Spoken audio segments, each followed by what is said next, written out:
복음은 참된 자유를 그 사람들에게 제공을 합니다.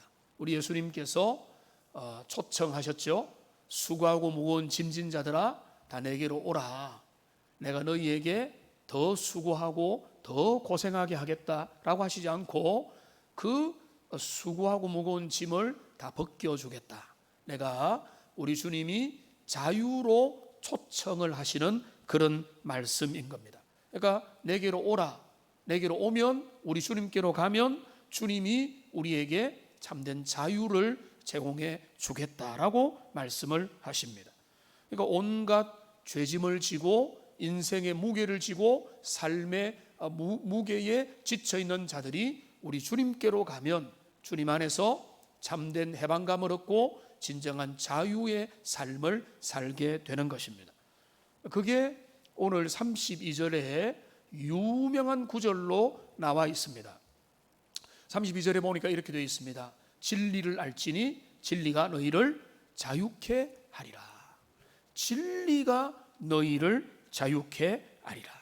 그러니까 진리가 너희 안에 있으면 너희는 진짜 자유하게 된다는 것입니다. 자, 그런데 이 예수님의 말씀을 듣는 사람들이 이제 머리가 나쁜 사람이 아니니까 그들이 질문을 합니다. 좀 항의성 질문을 던집니다. 진리가 우리를 자유케 한다고 하시는데 우리는 이미 자유한 사람입니다.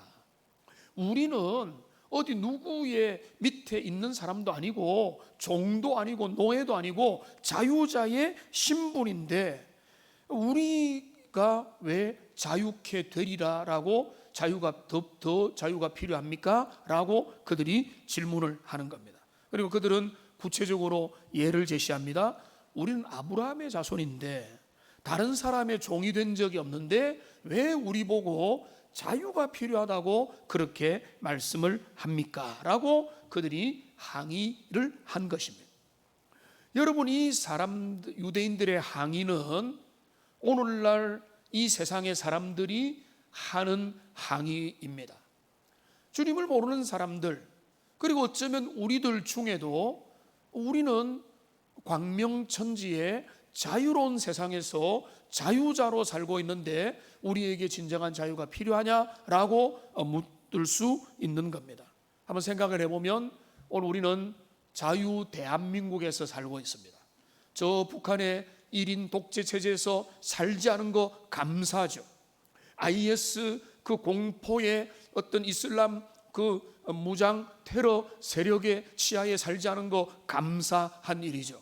우리는 헌법상으로 엄청난 자유들이 보장되어 있습니다. 양심의 자유, 집회결사의 자유, 언론의 자유, 출판의 자유, 표현의 자유, 거주이동의 자유, 자유로운 투표와 많은 것들이 보장되었습니다. 아마 우리나라가 세계의 초인류는 아닐지라도 전 세계에서 자유에 대한 어떤 자유의 등급을 매긴다면 결코 저 후순위로 가지 않는 꽤 많은 자유를 이루고 살아가는 우리니까 우리도 이 본문의 유대인들의 항의처럼 예수님에게 그리고 설교자에게 그렇게 도전적인 응답을 할 수 있는 겁니다. 우리에게 어떤 자유가 필요하죠? 우리는 이미 자유롭고 우리에게는 없는 자유가 없는 자유롭지 않은 것이 없는데 더 많은 자유가 우리에게 필요하냐라고 물을 수 있다는 것입니다. 그러니까 복음을 모르고 영적인 본질을 모르는 사람들은 그렇게 생각을 합니다. 그러니까 정치적인 자유, 외세로부터의 자유, 어떤 물리적인 자유를 가졌으면은 다 자유를 가진 거로 여긴다, 그런 의미인 것입니다. 그런데 우리 주님이 그 질문에 다시 응답을 하십니다. 우리 주님이 34절에서 이렇게 말씀하십니다. 죄를 범하는 자마다 죄의 종이다. 그들과 좀 초점이 다른 말씀을 하시는 겁니다. 우리는 이미 자유자인데 우리에게 어떤 자유가 필요합니까? 라고 묻는 질문 앞에 그들에게 뭐라고 하는가 하면 아니야, 너희들은 죄에 속해 있고 죄에 속하여 죄 짓는 모든 자들마다 그들은 죄의 종노릇하는 자들이다. 그러니까 자유하지 못하다라고 우리 주님이 그들에게 응대를 하시는 겁니다. 우리 주님의 말씀은 너무 깊어서 우리가 그 깊이를 간단하게 그냥 생각하면은 우러나오지 못할 때가 있습니다. 이 깊이를 우리가 음미를 해야 됩니다. 죄를 짓는 자마다 죄의 종이다. 이 말은 뭔가 하면 모든 죄인들은 죄의 노예가 되어서 살고 있다, 이런 의미인 것입니다. 그러니까 자유자로 보이지만 자유자가 아니라는 겁니다. 영적인 눈으로 보면 모두가 매여 있고 종되어 있고 노예의 상태로 그들이 살아간다는 것입니다. 그래서 여러분, 종교개혁을 시작했던 마틴 루터는 유명한 논문을 하나 발표를 합니다. 그 논문의 제목이 이름하여 노예의지론입니다. 노예의지론. 그 제목 그대로 우리의 자유의지는 실상은 노예 자유의지다, 진짜 자유의지가 아니다라고 하는 논쟁인데, 이 논문은 여러분이 중고등학교 때 한 번쯤은 배웠을 에라스무스, 인문주의자의 대표인 그 에라스무스가 마틴 루터를 공격하면서 천주교 체제를 옹호하기 위해서 그 에라스무스가 자유의지론이라고 하는 그 논문을 발간했습니다. 그 발간의 목표는 루터를 공격하기 위함이었습니다. 그 자유의지론이라는 그 논문을 읽은 마틴 루터는 거기에 대한 재반박으로서 노예의지론이라고 하는 유명한 우리 기독교사에서 아주 이름을 떨치는 유명한 논문을 발간을 한 것입니다.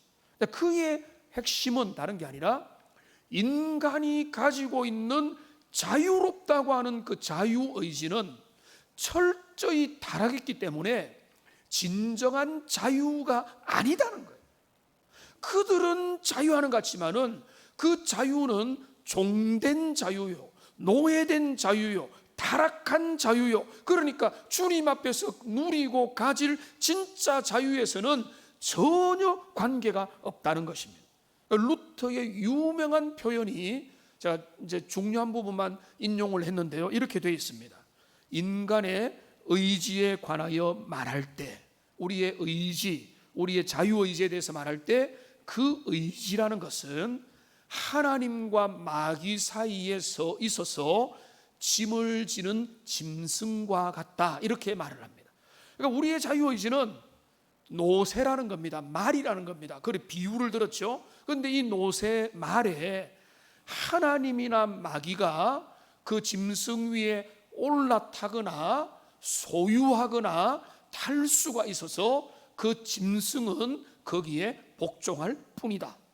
여러분, 이거는 성경에 그대로 일치되는 그 사상을 루터가 잘 설명을 한 것입니다. 그러니까 우리의 의지는 내가 자유롭게 판단하고 자유롭게 선택하고 자유로운 행동으로 내가 모든 걸 하겠지만은, 그러나 그 모든 것들은 상황과 조건과 성장 과정과 다른 사람의 발언과 여러 가지 영향력에 의해서 내가 어떤 선택을 하게 되는 거라는 거예요. 성장 배경도 무시 못하고요, 나의 어떤 성향과 기질과 우리 고향의 풍토와 이런 것들도 무시를 못하게 되기 때문에 나는 자유하는 것 같은데 그 자유는 진정한 자유가 아니라 타락한 자유요, 노예된 자유요, 종된 자유인데 마귀가 그의 인생과 사고관을 그대로 통치하고 있기 때문에 그거는 노예 자유의지다, 이렇게 말을 했던 것입니다. 그러니까 그 말을 빗대어서 오늘 본문을 보면은 여러분 좀 더 이해가 될 겁니다. 그 유대인들이 예수님에게 우리는 자유자입니다라는 말은 우리가 하고 싶은 거 다 하고 우리에게는 권리가 다 확보되어 있고 우리는 비교적 자유로운 신분으로 살아갑니다 라고 말을 하지만은, 곰곰이 여러분 생각해 보면은 여러분, 그들은 이미 그들의 자유는 철저히 제한되어 있고 아담의 타락 이후로 그들은 진정한 자유를 누리지 못하고 있다는 것입니다. 여러분 생각해 보십시오. 여러분이 광명청지 대한민국에서 자유로운 대한민국에 살면서 진짜 자유하며 살아갑니까? 여러분을 얽매이는 거 없습니까? 아무도 여러분들을 얽매이지 않게 하는데 여러분은 매여 있죠. 아니, 여러분들은 복음의 사람이니까 많은 것에서 자유하겠지만은 이 세상에 많은 사람들은 누구도 얽매이지 않았으나 그들은 스스로 많은 것들에 얽매여서, 제가 보는 판단은 뭔가 하면 많은 사람들은 자유를 여전히 갈망하고 있습니다. 근데 그 자유는 뭡니까? 앞에 붙죠. 진정한 자유를 갈망하고 있는. 예를 좀 들어볼까요? 요즘에 젊은 사람들이 어른들 관계없이 여행을 좋아합니다. 여행을 좋아하는 이유는 뭐죠? 여행을 좋아하는 것은 여행을 가서 새로운 나의 평상시의 삶에서 이탈하여서 자유를 숨쉬기 원하기 때문인 것입니다. 특별히 해외에 가면은요, 해외에 제가 아내와 3년을 살았지 않습니까? 솔직히 저와 아내가 원래 제가 정말로 신학 공부를 하고 싶었지만은 아내와 저는 외국에 가서 3년을 산다는 그 기대에 들떠가지고 얼마나 가기 전에 행복했는지. 근데 가서 보니까 우선은 너무 자유를 만끽했어요. 그러니까 그 자유는 뭔가 하면 남 눈치 안 보고 다른 사람과 제도와 상황에 신경을 안 쓰고 내가 거기에서 마음껏 허름한 옷을 입고 슬리퍼를 신고 어떤 모습을 해도 아는 사람 별로 없으니까 누리는 그 자유와 편안함이 있었던 겁니다. 사람들이 여행을 좋아하는 그 모습에는 외국에 가서 일주일을 보낸다, 요즘에는 한 달 살기가 유행하죠. 국내든 어디든 한 달을 산다. 그들이 거기에서 맛있는 거 먹고 새로운 걸 보는 것도 있지만은 그들이 갈망하는 것은 내 시간과 내 삶에서 어떤 것에도 얽매이지 않고 진짜 자유하는 상태로 누리고 싶어하는 그 갈망이 그 속에 있는 거죠. 그러니까 사람들이 진짜 자유하지 못하기 때문에 자꾸 떠나고 싶은 거예요. 떠나가지고 거기에서만큼은 누구도 나를 타치하지 않는 그런 자유를 누리고 싶으니까 그들이 여행을 그렇게 좋아한다. 그렇게 해석을 해볼 수 있습니다. 많은 사람들이요, 갈구하는 게 있습니다. 뭔가 하면 경제적 자유입니다. 오늘날 자료를 보고 어떤 내용을 보면은 경제적 자유를 얻기 위해서 애를 쓰는 사람이 진짜 많이 있습니다. 그래서 비교적 젊은 날에 어떤 상황에서 내가 이 물질적인 면에서 해방되고 싶다. 그래서 내가 10억을 모으고 100억을 정도 모아가지고 내 삶에서 진짜 빨리 조기 은퇴를 하고 싶다. 그래서 그들은 뭡니까? 그렇게 돈을 빨리 많이 벌어서 경제적 자유를 얻고 싶어하는 이유는 분명하겠죠.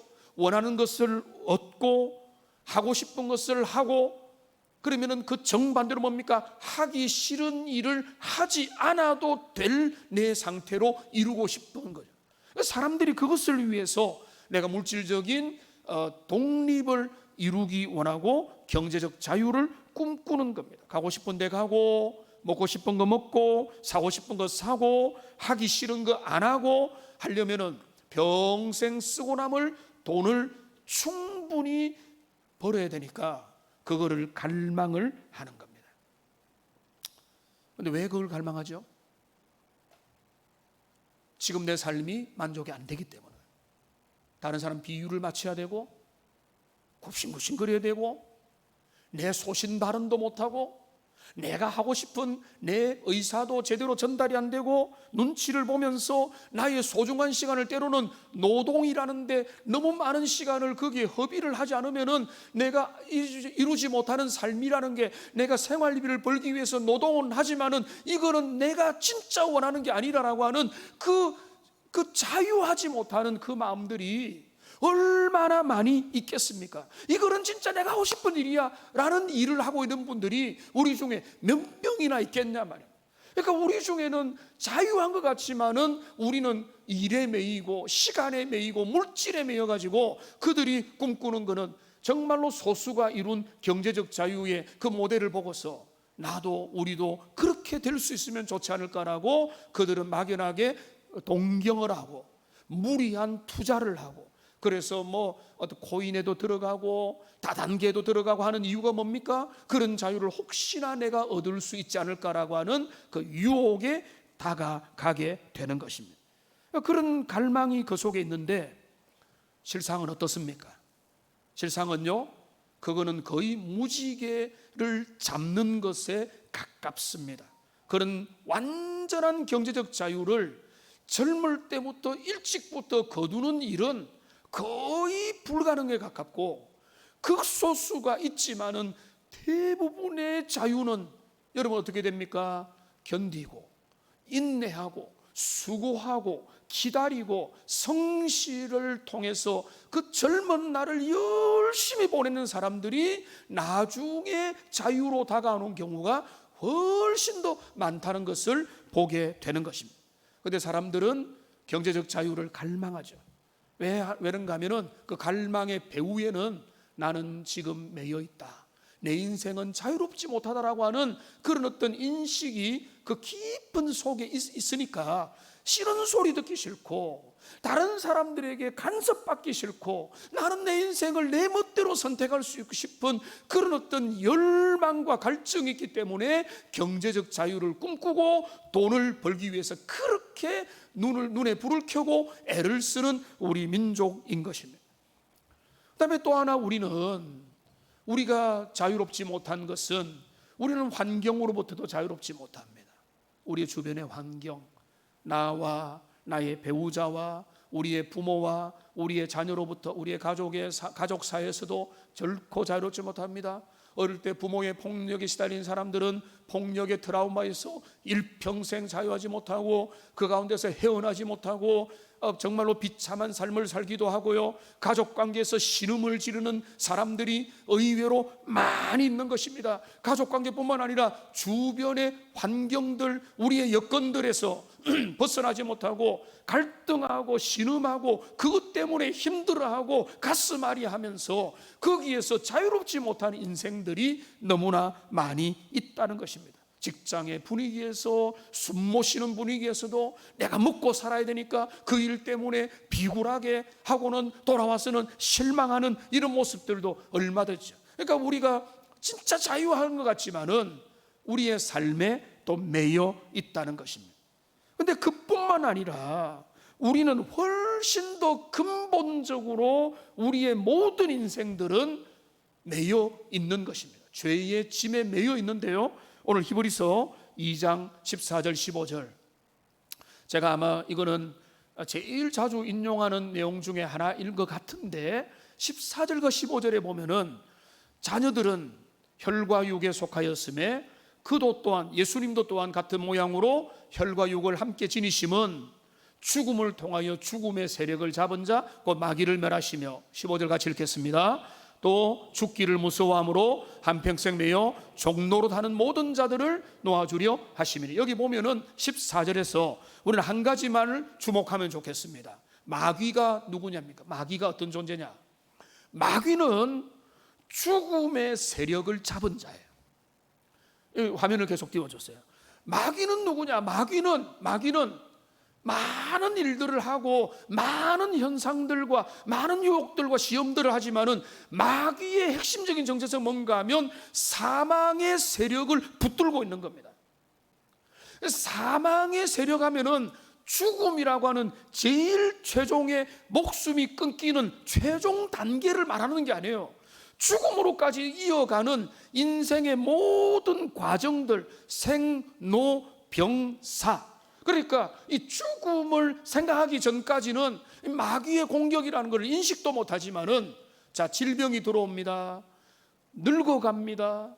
내 삶에 문제들이 생겨납니다. 그래서 점점 이 죽음 앞에 나가는 이 생로병사의 인생에 회피할 수 없는 그 근본적인 문제가 있죠. 그래서 죽음의 세력을 마귀가 붙잡고 있다는 거예요. 자, 그런데 15절을 보십시오. 이 15절을 보면은 마귀가 이 죽음을 가지고 어떤 장난을 치는가 하면, 이 죽음이 무섭기 때문에 한평생 매여서 종노릇하게 만든다는 것입니다. 여러분, 이것이 우리가 바라봐야 될 영적인 실체인 것입니다. 이 세상에 많은 사람들은, 복음을 모르는 사람들은 인생에 매여 있습니다. 물질에 매이고, 먹고 사는 데 매이고, 삶에 매이고, 건강에 매이고, 목숨에 매이고, 이 모든 것들에 매여버리는 이유는 뭔가 하면 우리가 건널 수 없는, 해결할 수 없는 죽음이라고 하는 문제와 죽음까지 도달하는 생로병사의 현실 앞에서 마귀가 우리를 붙드는 거기에서 누구도 헤어날 수 없는 것, 이게 인생에 매여 있는 그 죄의 종된 실체라는 겁니다.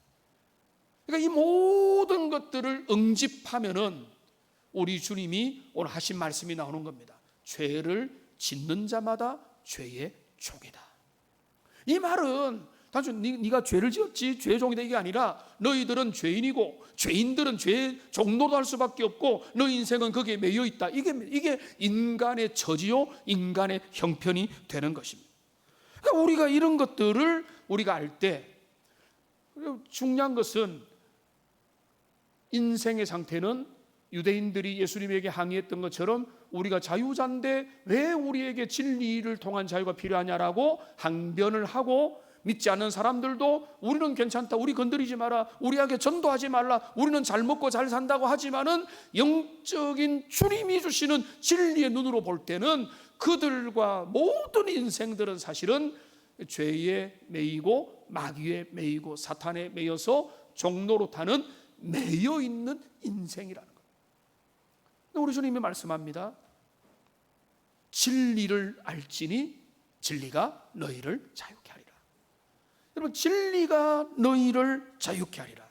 제가 이거를 말씀을 준비하다가 몇 가지 편협적인 단편적인 진실을 몇 개를 조합해 보니까 흥미로운 사실을 하나 발견하게 되었습니다. 저한테는 아주 흥미로웠는데 별 것은 아닐 수 있지만은, 우리나라 3대 명문대학의 교훈을 한번 연결해 보니까요, 공통분모가 있었어요. 서울대 교훈이 이것입니다. 베리타스 룩스, 이 I가 아니라 L인데 룩스 미아 이렇게 되어 있어요. 미아는 뭔가 하면 나로부터, 이 라틴어인데요, 룩스는 빛입니다. 베리타스는 진리입니다. 나의 빛은 진리로부터 라고 하는 게 서울대의 교훈입니다. 근데 연세대는 기독교 배경으로 우리 이제 하나님 앞에 세워진 출발이 그렇잖아요. 세브란스 병원과 연희의료원 이렇게 되는 거잖아요. 근데 거기는 좀 더 분명합니다. 베리타스 보스 리베라 빛 이렇게 되어 있어요. 그러니까 진리가 너희를, 리버티 하면 자유니까 자유케 한다. 라틴어 몰라도 괜찮습니다. 진리가 너희를 자유롭게 하리라. 그 다음에 고려대도 보니까, 고려대는 우리나라 토종대학이잖아요. 그러니까 조금 비틀었어요. 그래서 세 가지 단어를 했습니다. 리버타스, 저스티티아, 베리타스 이렇게 되어 있어요. 이게 뭔가 하면 자유, 정의, 진리. 똑같이 하기 어려우니까 여기 이제 좀 다르게 했는데, 여러분을 보시다시피 제가 이제 보는 게 놀란 게 뭔가 하면 공통분모가 있죠. 뭡니까? 베리타스입니다. 베리타스가 뭡니까? 진리예요, 진리. 근데 이 진리가, 여러분 이거 아는 분들이 많을 건데, 하버드대의 그 교훈이 바로 간단하게 나와 있는 이겁니다. 베리타스입니다. 베리타스. 하버드대 교훈과 그 교패에 보면은 베리타스, 진리 이렇게 돼요. 하버드대가 신학교부터 출발한 대학이에요. 지금은 세계 초명문이 됐지만 원래 신학교로 출발한 거예요. 그런데 하버드대의 원천이라고 할 수 있는 영국의 옥스포드대는 더 노골적인 교명을 가지고 있다는 걸 발견했습니다. 이렇게 돼 있어요. 도미누스 일루미나티오 미아 이렇게 돼 있어요. 근데 이거는 뭔가 하면, 미아는 서울대에 나왔죠. 나의라는 거. 일루미네이트, 이거 빛이라는 거죠. 도미누스, 나의 주님. 주님이 나의 빛이 되신다. 이렇게 되는 거예요. 근데 이걸 보면은 세계의 비교적 명문 사학들, 그 진리의 상아탑이라는 그 곳에서는 그들이 이제 본질이 무엇인지를 알고 있는 거예요. 그 뭔가 핵심은 진리다. 참된 알미다. 그런데 여기에 보면은 진리라고 하면은 여러분 저항이 별로 없어요. 불교도든지 이슬람교도든지 무신론자든지 과학을 하든 진화론을 하든 진리라고 하면은 그거를 저항할 힘은 없는 거예요. 그런데 그 진리는 원래 뭔가 하면은 옥스포드대도 나오고 했지만은, 여기 진리는 그리스도에게 있는 것이고, 그리스도가 참된 진리를 줄 수밖에 없고, 오직 주님만이 진리의 근원이 되심을, 원래는 주님이 나의 빛이 되신다로부터 출발해서 이거를 추상화시키고 사람들이 저항하고 거부할 수 없도록 진리로 바꾼 겁니다. 그리고 오늘날은 예수님이 나의 빛이다라고 하면은 믿지 않는 사람들 막 저항할 거니까 그거를 포장을 했죠. 진리라는 이름으로 바뀌었을 뿐인 거예요. 근데 원래는 뭔가 하면 진리가 너희를 자유케 하고 그리스도가 우리의 빛이 된다. 이것이 온 세상에 그 이제 학문을 하는 사람들 세계 속에도 진리가 그만큼 중요한데, 그런데 여기 보십시오. 이 진리가 너희를 자유케 하리라 32절인데요 36절을 보시면은 여기 핵심이 나옵니다. 아들이 너희를 자유롭게 하면 너희가 참으로 자유하리라. 진리가 우리를 자유케 하는 게 맞는데, 그 진리가 뭐냐라고 하면은, 이 진리는요 바로 몇 구절 밑에 나오는 그 아들 그리스도 예수, 진리가 이 땅에 오신 참 빛이신 그리스도 예수가 우리를 자유케 한다는 거예요. 이게 복음이고, 이게 우리가 알아야 될 것이고, 이 복음을 깨달은 자가 진짜 진리를 아는 자가 된다는 것입니다. 우리 주님이 이 땅에 왜 오셨는가? 우리 주님은 진리로 이 땅에 오셔서 우리를 자유하기 위해서 오신 겁니다. 갈라디아서 5장 1절을 보십시오. 우리 같이 한번 여러분 읽어보겠습니다. 그리스도께서 우리를 자유롭게 하려고 자유를 주셨으니 그러므로 굳건하게 서서 다시는 종의 멍에를 매지 말라. 제가 10대 20대 초에 이 구절로 진짜 큰 은혜를 받았습니다. 이 구절을 띄워주시면은, 여기 보시면은 그리스도께서 우리에게 자유를 주셨죠. 그런데 왜 주셨죠? 자유를 왜 주셨죠? 자유를 선반 위에 올려놓으라고? 자유를 우리의 명예로 삼으려고? 그거 아니죠. 왜 주셨습니까? 여기 나오잖아요. 한번 따라합니다. 자유롭게 하려고. 이 말이 뭔가 하면 자유롭게 살아라고 자유를 주셨다는 거예요. 원래 이전에는 매인자예요. 물질에 매이고, 관계에 매이고, 상황에 매이고, 조건에 매이고, 율법에 매이고, 종교에 매이고, 관습에 매이는 자로 살 수밖에 없는 게 죄된 인생이에요. 근데 우리 주님이 자유를 주셨어요. 그 훈장과 명예로 주신 게 아니에요. 자유를 주신 거는 자유롭게 살라고. 이제는 거기에 매이지 말라고, 이제는 얽매이지 말라고, 그것이 너희의 삶을 매이게 만들고 거기에 그 굴곡에 벗어버리는 그런 자가 되지 말고 자유를 행사하라고 자유를 주신 거예요. 그러니까 여기 일부러 앞에 이 말을 넣은 겁니다. 자유롭게 하려고 자유를 주셨다. 근데 우리가 그거를 그냥 저 구석에 숨겨놓고 그거를 내가 훌륭한 상품으로 알고 그냥 보관만 하고 있다면 우리 주님이 우리에게 자유를 주신 이유를 위반하는 게 되는 겁니다. 주님이 이 땅에 오셔서 우리에게 이 모든 자유를 주신 거는 우리가 자유자의 삶을 살라고 그렇게 주신 겁니다. 그 내용이 또 나옵니다. 우리 주님께서 어린 시절에 회당에 가셔서 랍비들 앞에서 말씀을 읽고 이렇게 말씀하십니다. 누가복음 4장 18절 19절에 보면은 이렇게 말합니다. 주의 성령이 내게 임하셨으니, 예수님이 하신 말씀입니다. 이는 가난한 자에게 복음을 전하게 하시려고 내게 기름을 부으시고 나를 보내사 포로된 자에게 자유를, 눈먼 자에게 다시 보게 함을 전파하며 눌린 자를 자유롭게 하고 주의 은혜를 전파하게 하려 하심이라 하였더라. 자, 이 말은 하였더라는 말은 뭔가 하면 예수님이 회당에서 이사야서를 인용하여 읽으셨다는 거예요. 읽은 내용이 뭔가 하면 주의 성령이 임하는 성령의 기름 부은 자가 등장해서 그가 복음을 전하고 그를 통하여 어떤 일을 합니까? 모든 포로된 자를 자유하게 만들고 눈먼 자를 다시 보게 만들고 눌린 자, 얽매이고 모든 상황에 매인 자를 자유롭게 하려고 그렇게 그분이 오신다라고 말을 인용한 다음에 예수님이 그 랍비들 앞에서 뭐라고 말씀하는가 하면, 이 이사야 말씀을 읽고서는 오늘 이 말씀이 너희 귀에 응하였느니라 라고 말씀을 하신 거예요.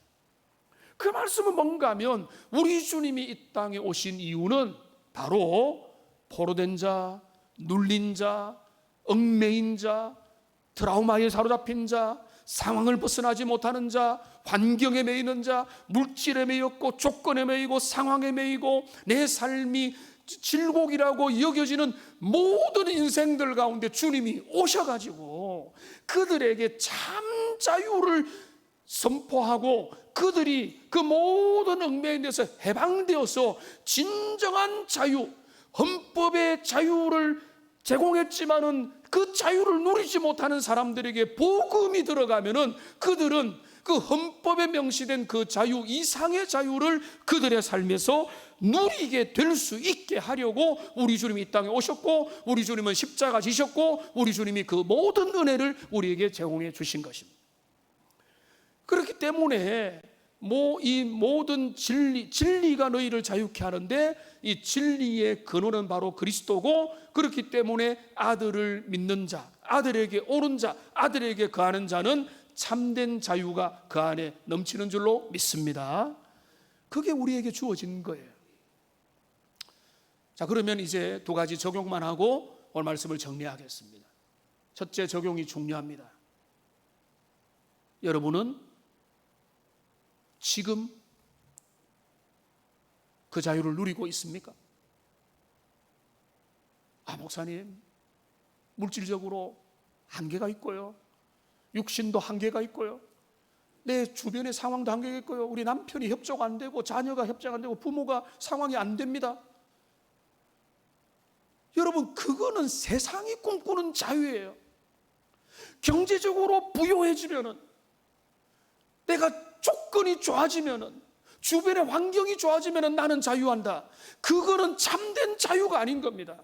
우리 주님이 우리에게 주시는 자유는 얽매인 자에게도, 까다로운 주인을 만난 사람에게도, 누구에게도 즉각적으로 연결될 수 있는 그 자유인데, 여러분이 참된 자유의 복음이 여러분에게 작동하고 있는지 그걸 묻고 싶어요. 아니면은 여러분은 그 자유를 아직 모르는 그 이유는 하나죠. 복음의 능력을 경험하지 못했기 때문에. 이 자유케 하는 복음의 은혜와 능력이 내 안에 넘치면 한 번 자유를 못 보면은요, 내가 자유에서 미끄러질 수는 있으나 그 자유의 감각을 모를 리가 없어요. 제가 주님을 만났을 때에 지금 가만히 돌아보면 내가 느꼈던 그 기쁨은 참된 자유의 해방감이었어요. 그렇구나, 이 세상의 그 어떤 것들도 나를 건드릴 수 없구나. 환경 열악할 수 있고, 고난 찾아올 수 있고, 죽음도 찾아올 수 있고, 세상의 많은 것들이 내 주변에 엄습해 오겠지만은 그것이 내가 하나님의 자녀된 주님의 자녀로서 이 땅에서 믿고 누리고 선택하고 하나님 앞에 나아가는 내 삶을 그 누구도 건드릴 수 없는 것이구나. 이게 복음의 감격이고 복음의 은혜거든. 이 복음의 감격과 은혜가 여러분이 이미 깨달았는데 지금 희미해졌다면 다시 회복되는 은혜가 여러분에게 있기를 주님의 이름으로 축원합니다. 우리 주님이 주신 자유는 선반 위에 잘 모셔나라고 자유의 패를 주신 게 아니라 뭐라고요? 자유케 하시려고 자유를 주신 거예요. 여러분이 지금 자유가 없다면, 여러분의 삶에서 얽매임에서 벗어나지 못했다면 자유를, 참 자유의 의미가 여러분 속에 작동이 제대로 안 되는 것입니다. 진정한 자유를 여러분 누려야 되는 것입니다.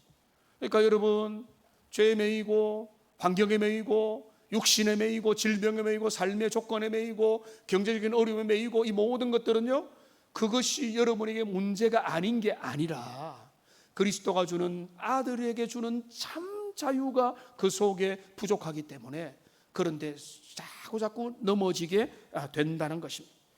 두 번째로 이 말씀을 통해 우리가 경고를 받아야 될 것이 있습니다. 성경은 끊임없이 우리에게 경고합니다. 뒤돌아가서는 안 된다. 너희는 다시는 종의 멍에를 지지 말라라고 말합니다. 갈라디아서 5장 1절 다시 볼까요? 여기 보면 이렇게 말합니다. 그러므로 굳건하게 서서 다시는 종의 멍에를 매지 말라라고 우리 주님이 도전하고 있다. 자유의 복음을 너희가 받았고 너희가 자유자인데 너희가 어찌 다시 이전으로 돌아가려고 하느냐라는 말입니다. 하나님이 구약의 광야 이스라엘 백성들 앞에서 제일 분노하신 이스라엘의 발언이 뭔지 아세요? 그 뭔가 하면 광야에서 먹을 게 좀 불편하고 환경이 불편하니까 그들이 말합니다. 그때가 좋았다. 우리가 애굽으로 돌아가자. 하나님이 그 발언에 대해서 너무너무 싫어하셨어요. 이런 우리 대한민국 백성이 하지 말아야 될 말이 있죠. 차라리 일제시대가 좋았어. 그 말 하면 됩니까? 일제시대에 우리의 이전보다 제도가 조금 더 나았을 수도 있고 그들 때문에 좀 편리한 것들이 우리에게 도와줄 수 있지만은 그때가 더 좋았다라고 말하면 안 되잖아요. 그 시절로 돌아가자라고 했다는 것은 우리는 반역자가 되는 거잖아요. 그런데 영적인 면에서 하나님의 은혜를 맛보고 복음을 알고 그리스도가 우리에게 주시는 참된 자유를 경험했는데 율법으로 돌아가고 유대교로 돌아가고 과거로 돌아가고 종교의 법으로 돌아가고 세속으로 돌아가고 도덕으로 돌아간다면 그거는 복음의 은혜를 오히려 망각하고 배도하는 행위라고 성경은 끊임없이 경고를 하고 있는 것입니다. 다시는 종의 멍에를 매지 말라. 우리는 주님이 주시는 그 복음의 가치를 그만큼 분명히 알아야 되는 것입니다. 이제 말씀을 정리하겠습니다. 복음이 뭔가? 복음은요, 제가 이제 복음이 뭐냐를 제가 시리즈 설교하려고 딱 준비를 하다가 1번으로 내세웠다는 것은 그만큼 중요하다는 말이겠죠. 그래서 제가 1번으로 내세운 것은 복음은 자유다는 거예요. 복음은 자유. 그리스도께서 우리를 자유롭게 하려고 자유를 주셨다. 두 가지만 오늘 붙잡으십시오. 이 세상의 모든 사람은 자유한 것 같으나 진짜 자유하지 못한 거예요. 그들은 매여 있습니다. 상황에 매이고 여건에 매이고 환경에 매이고 조건에 매여서 그 가운데 자유를 잃어버린 거예요.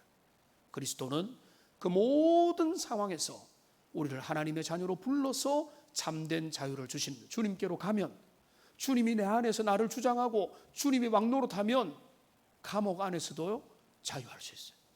어느 곳에나 가난하거나 부유하거나 모든 상황에서 자유하는 상태가 되는 것입니다.